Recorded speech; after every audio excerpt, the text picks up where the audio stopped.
amid growing concerns about economic growth. Consumer spending was As soft. expected, cut interest rates another quarter point. We are following breaking news. All three major American stock markets have closed down. Bitcoin rose 10%. Even gave the stock market a temporary second win. The market reaction, it was kind of nonplussed. Tariffs going into effect tomorrow. But the NASDAQ was also. Investors will be watching closely for more clues about the direction.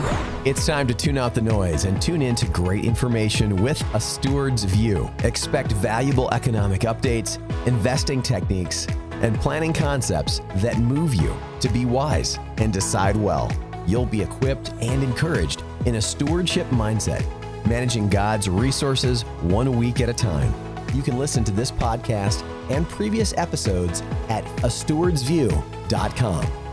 Welcome back. I'm Aaron Kolkman. That's Chaz Louder. Here is Wendy Seelhoff, and this is A Steward's View. So glad you joined us again. Remember to visit this and previous episodes online at astewardsview.com or on your favorite podcast platform. Now let's take a look at what happened last week. U.S. equity indexes rallied into the weekend, boosted by a better-than-expected employment report and optimism for U.S.-China trade talks. The Russell 2000 and NASDAQ composite indices rose 3.2% and 2.2% respectively, while the S&P 500 gained 1.5%. 8 of 11 S&P 500 sectors were positive, led by strong gains in technology. Consumer discretionary lagged, as Tesla shares were hit hard by CEO Musk's public spat with President Trump over the latter's tax and spending bill. Crude oil prices jumped 6.3% after OPEC Plus left July output levels unchanged, quelling fears of a surprise larger amount.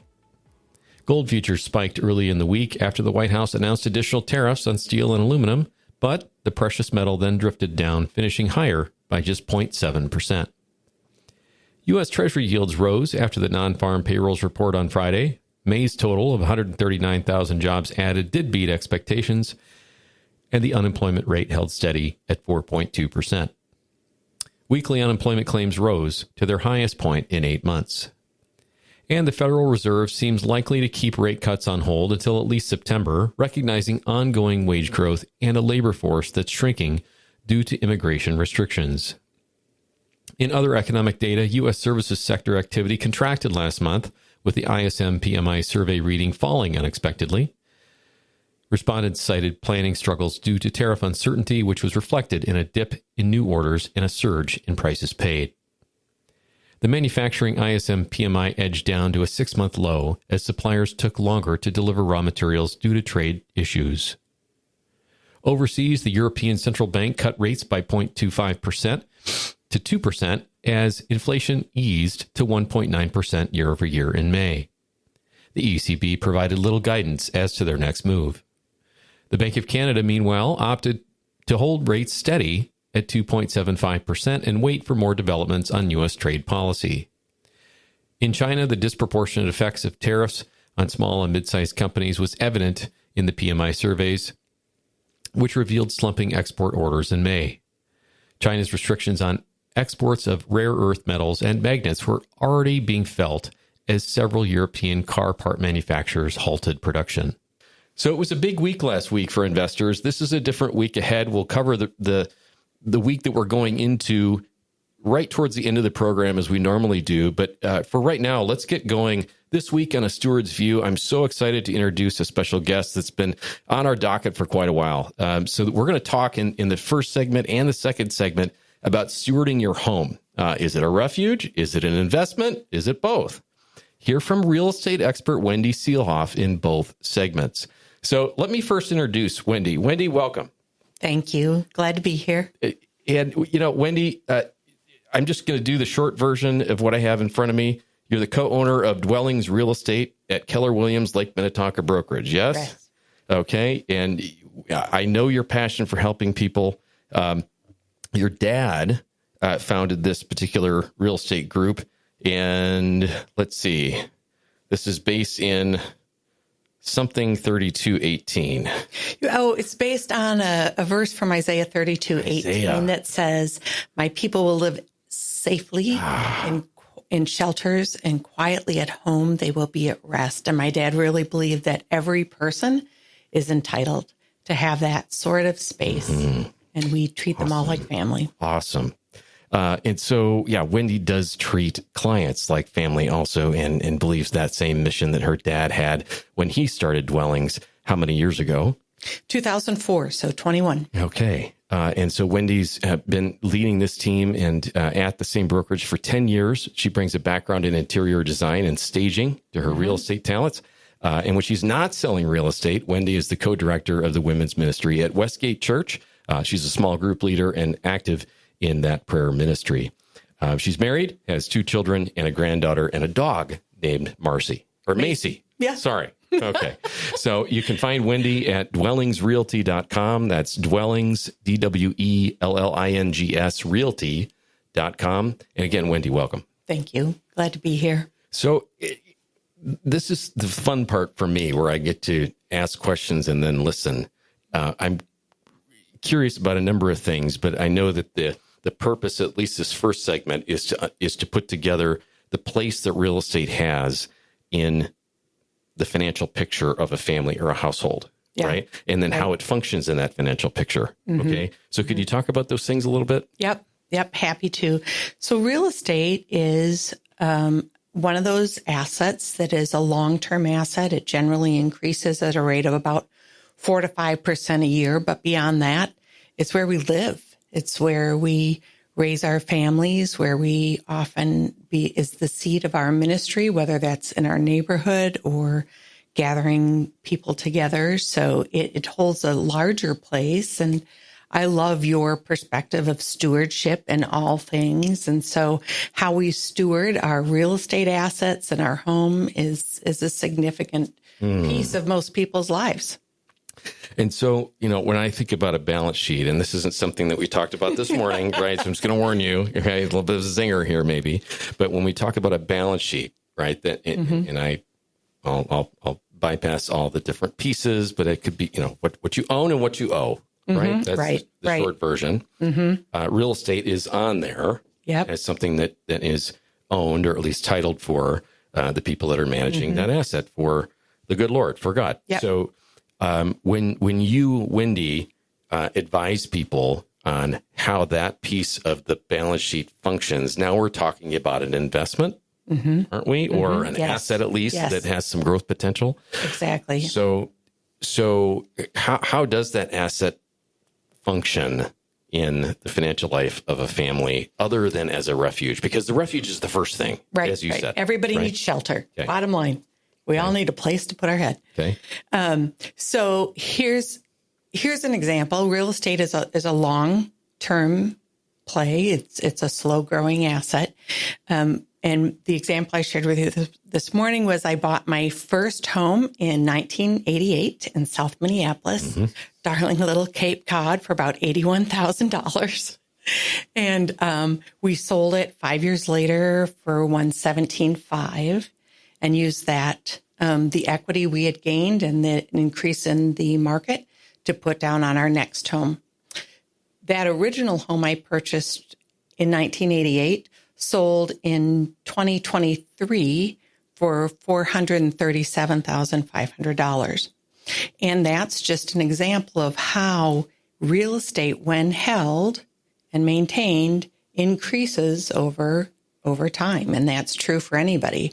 So if you're buying real estate, you're continuing to maintain it. It is increasing at a pretty consistent rate, and that return belongs to you. If you have a real estate holding and you decide you're going to rent it out and move on to something else, now somebody else is paying for the mortgage on this appreciating asset, and you are gaining the value of the equity over time. So. Yes, ma'am. Okay. And collecting some income in that instance. Okay.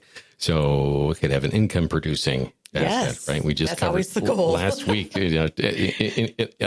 investment income tax treatment, right? That was a fun one last week, right? For all the left brainers that listen to this program. So Chaz is nodding his head like, I was asleep, in the production studio. It was rough. Okay. Right. No, I wasn't asleep. I was on the wrong end of that, brother. Right. Okay. Right. So anyway, and for the record, he's way more interesting than I am, but so glad we got there. So my next question is, what can we expect when we're handling this asset? Like, for example, I'm my holding period. I want to buy a house. I'm thinking about how this might go, right? Mm-hmm. How do I conceptualize or envision the outcomes that I might have or evaluate those outcomes? Okay. Well, if you are looking to purchase a property, first thing is always, can you afford the monthly payment? What do you have to put down there? I mean, the lending conversation is a whole nother conversation. Mm-hmm. There's so many options there. But can you afford the monthly payment? So when I bought my first house in 1988, I didn't really pay attention to interest rates. The bottom line for me was, could I afford that monthly payment? The interest rate, just for reference sake, was about 12% at that time. Wow. So when people are balking at 6.9 or something, I'm like, yippee! But it doesn't matter. It doesn't really, whatever that is, if you can afford that and you can purchase a property that you're excited to own. And in my case, I'm in residential real estate, so it's where you're going to live. I always say you should be there at least 5 years, though, to begin to reap some of the benefits of equity in that home.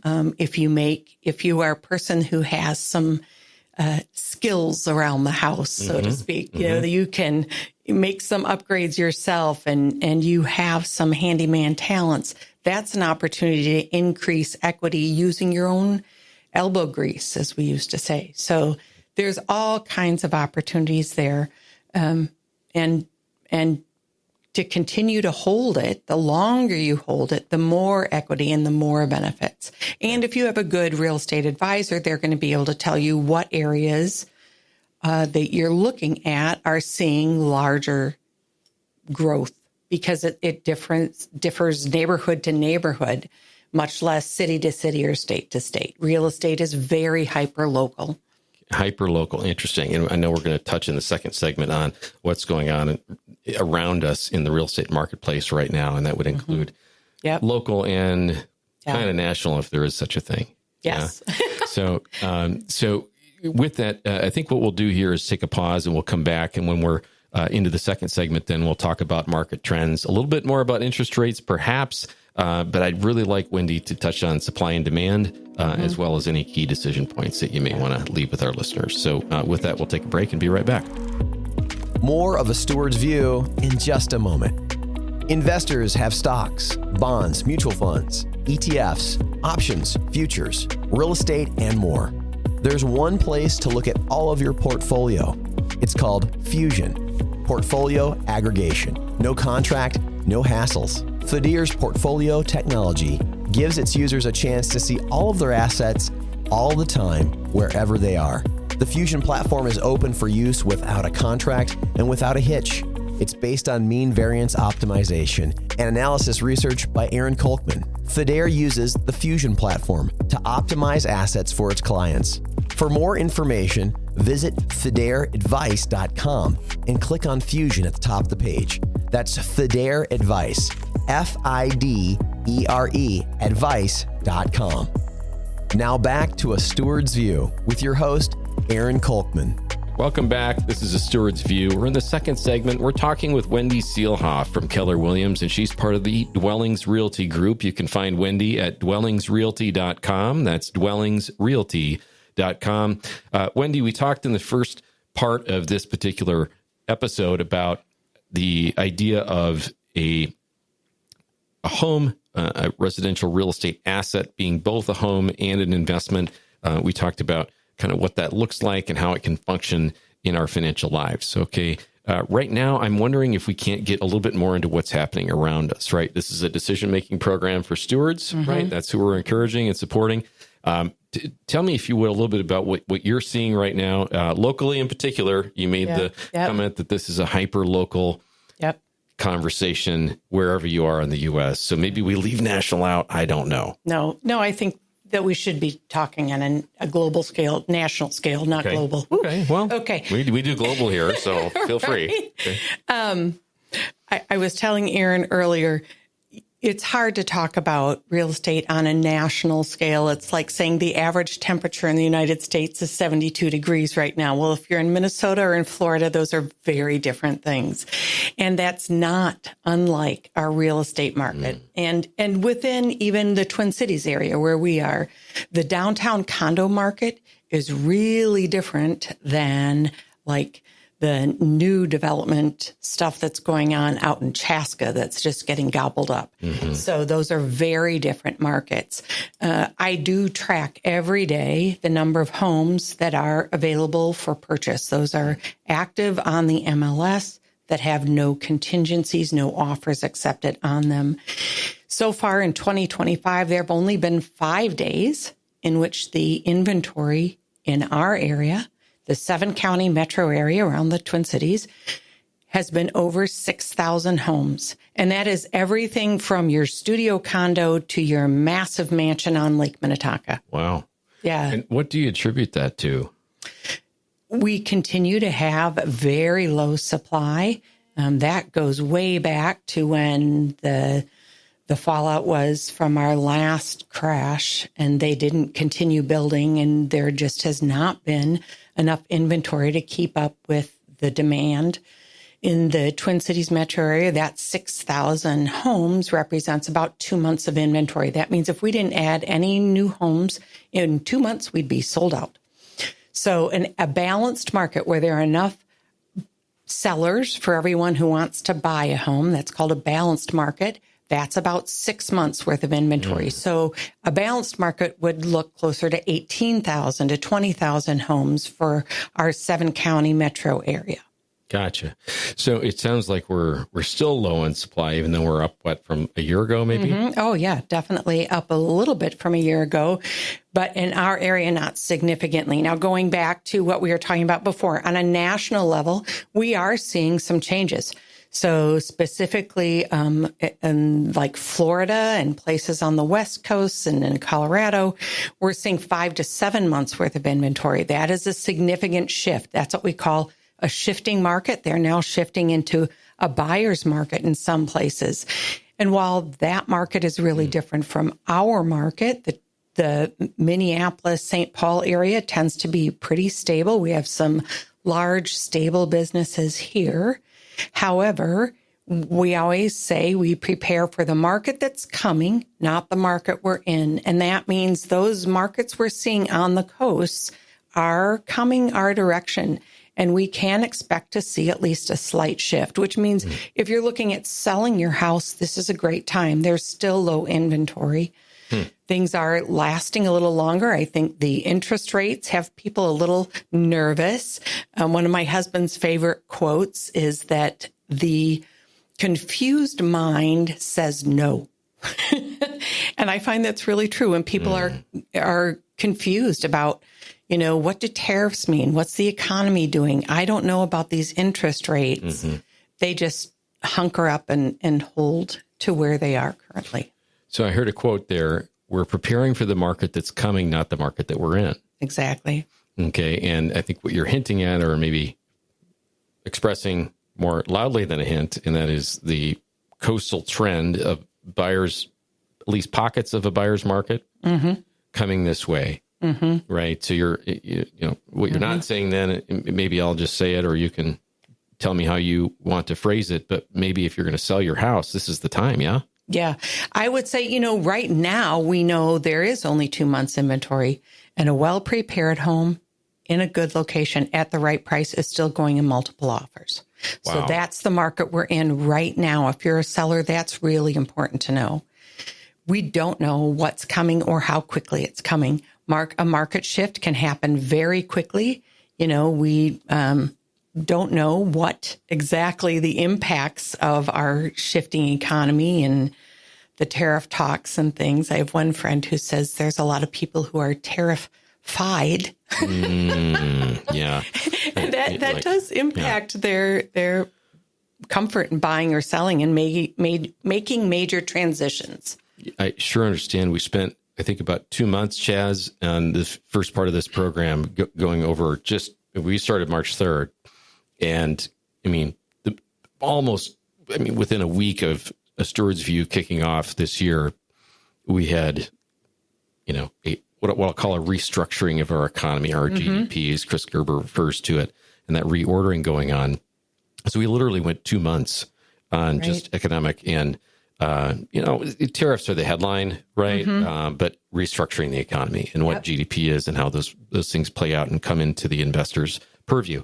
So yeah, it's distracting for sure, uneasing at times, confusing, all of that. I would just add to what you said, and the reason I bring all this up, and that is to not have analysis paralysis, to talk to good advisors. If you don't have one, find one, or keep looking until you do, and even go back to a Steward's View earlier this year in March and April, because there has been a lot of I call it headline chaos, our digital chaos that distracts us from making good decisions. I agree, and I'm so tempted to go into what you said about the payment on affording the payment as the primary concern. Anything more on that? I would say that with the tight inventory that we're having, even though our market is slow, days on market is a little longer, you should really be prepared to get in now, because home prices are continuing to increase. And people have some false idea that this is going to be another crash of the market like it was in 2010, and that simply is not happening. Right now, over 74% of the people with mortgages have 5% or less, and they are solid on their houses. That last crash was based on some bad lending practices and people being underwater. That is not the case today. People have a lot of equity in their home. They have low interest rates. We are not going to see a crash like we did before, and continuing low inventory is going to continue to increase those prices.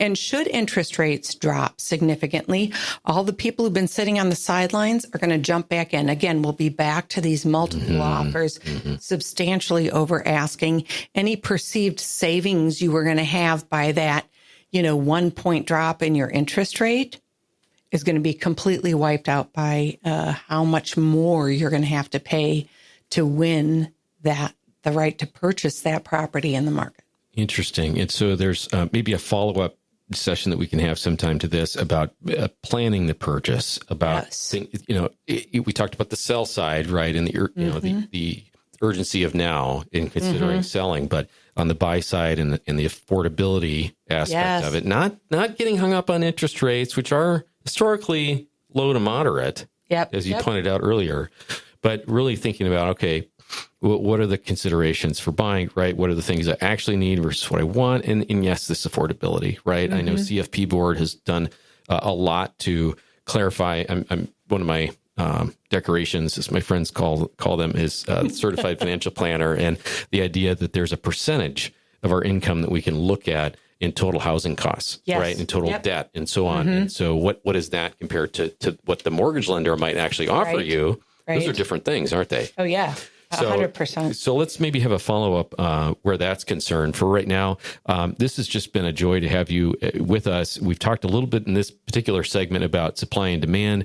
We've talked about the low supply locally and how that's different from what's going on nationally. Wendy, one thing I wanted to ask you that we didn't get in yet in regards to resources for our listeners and anybody that visits stewardsview.com, you brought with you some references to housing affordability is in there, and also housing trends. Is that right? Well, it's graphs that relate to what are the current real estate mortgage housing rates and how they compare historically. It also has affordability and that 4% trend line that you and I had talked about before, real estate appreciating at an average of 4%, and where we are in relationship to that trend line, where we were in 2006, where we are now. These were put together by Keller Williams and their chief economic advisor. Awesome. And so we'll add that, Wendy, when you supply it to a Steward's View, we'll add that to the white paper section of stewardsview.com. Right. Before we close, any key decision points that you want to add on either the sell or the buy side, Wendy, or maybe some food for thought for our listeners? I would say for either side, buyer or seller, make sure that you sit down with an agent who really is a student of the market, who can provide you good, solid information about what is happening specifically where you are.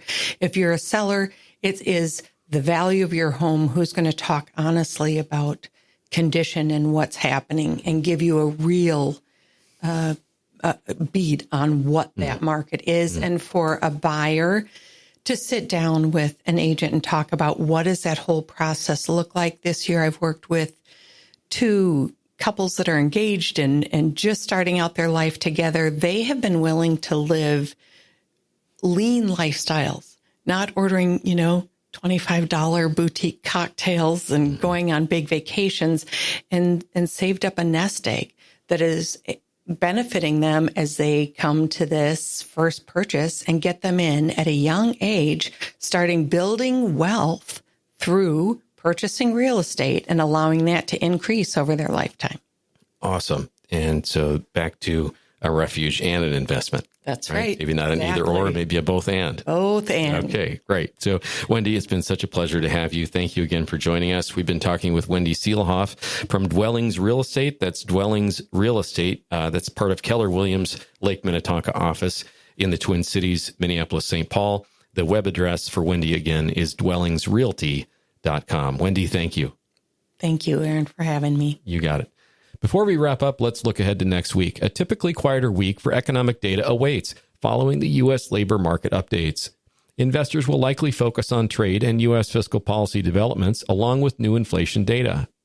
The U.S. Court of Appeals could decide this week whether to overturn the lower court's block of reciprocal tariffs, though the case could still end up at the Supreme Court. Wednesday's CPI report will be one of the final important data points for the Fed to consider before their June 17th and 18th meeting. While disinflation trends have fueled optimism for rate cuts, the FOMC seems likely to remain wary of easing too soon in the face of uneven trade policy and recent PMI survey data indicating higher output prices. The Producer Price Index will follow on Thursday, and the preliminary consumer sentiment reading for June arrives on Friday, along with an update on inflation expectations. The 10 and 30-year Treasury auctions will be closely monitored for any signs of reduced appetite for U.S. long-term debt. And overseas, China releases its inflation update, while May's trade balance figures are also on the docket. Although last week's phone call between Presidents Xi and Trump was viewed as a positive, it's still unclear how far apart the countries remain on an actual trade deal. And finally, the UK's monthly GDP and employment reports round out the overseas agenda. With that, it's been such a pleasure to be back with you. I do hope this session has been a benefit to you and others you decide to share it with. We invite you to interact with us on your favorite podcast platform or at stewardsview.com. You can also schedule with our sponsor, Fidear Advisors, in the footer. That's stewardsview.com. From all of us at A Steward's View, we look forward to connecting with you again next week. Until then, please do be wise and decide well. You've been listening to A Steward's View. To learn more about Fidear Advisors or speak with Aaron, visit fidearadvice.com. That's FIDERE advice.com. To listen to this and other episodes of A Steward's View, visit astewardsview.com. A Steward's View is brought to you by Fidear Advisors, a registered investment advisor offering financial planning and asset aggregation. Asset aggregation systems are designed to align portfolios across accounts into a single, globally optimized investment plan for families it serves. Fidear maintains liquidity of client capital at major custodians and utilizes asset managers that have shown consistent historical performance through excellent risk management. This program is not an offer to transact any securities and does not constitute a financial planning engagement. Information provided has been prepared from sources believed to be reliable, but is not guaranteed and does not represent all available data necessary for making financial decisions and is for informational purposes only. Fidear and its representatives do not offer tax or legal advice through Fidear. Please consult the appropriate advisor. Fidear Advisors LLC is a registered investment advisor. To discuss your situation or to learn more about Fidear, please visit fidearadvice.com. That's FIDERE advice.com.